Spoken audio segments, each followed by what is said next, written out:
for today's video mga ka-riders. Ayan, tayo ngayon ay nag-iihaw dito sa labas. Sa labas ng ating bahay. Dito sa ating labahan.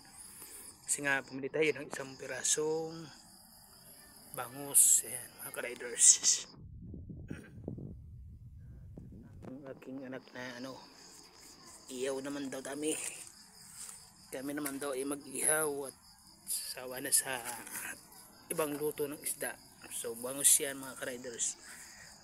At yun nga, pinalinisan ko kay sa misis ko yung isda. Pinatanggal ko lang yung bituka. And then ayan, meron tayo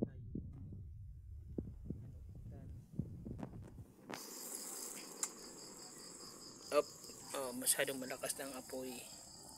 Kaya hinina natin yung ating mini pan. Diba? Meron tayong mini pan dyan mga ka-riders. So ayan isang bangus lang yan mga ka-riders. Sa halagang 150. Dahil masyadong mahal na mga isda ngayon mga ka-riders. Kaya ito lang yung ating nakayanan. Pero okay na yan. Saktong sakto naman yan sa aming apat. At ayan nga, baligtarin natin siya mga ka-riders. Diba?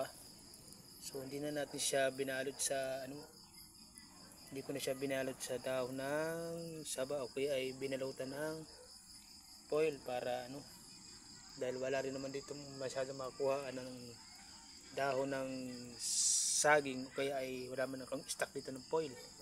Kaya yan, hindi na lang. Ayos na yan. Diba? Yun lang yan medyo mahaba naman siya, medyo malaki-laki naman siya. Pang saan lang, pang apatan lang talaga siya mga ka-riders. At ayan na nga mga ka-riders, natapos na yung ating isang pirasong bangus na inihaw natin. Ayan. Alright. Init. Diba? Kasi yung nagpaluto wala na naman at nasa basketballan na naman. Baya siya sa buhay niya. So ayan mga ka-riders, kami gagawa ng sausawan. Kamatis, tuyo, kamalansi, kalamansi pala. Ayan, tapos manatang kanin. Alright. So ayan, hanggang dito lang mga ka-riders. Kami ay sisibak na at nagutom na. Kain na kayo mga ka-riders. Hanggang sa muli. Paalam. Yun, tayo meron toyos. Sawsawang ating inihaw na bangos. Ayan. Ayan, hanggang dito lang mga ka-riders. Hanggang sa muli. Bye bye. See you next vlog.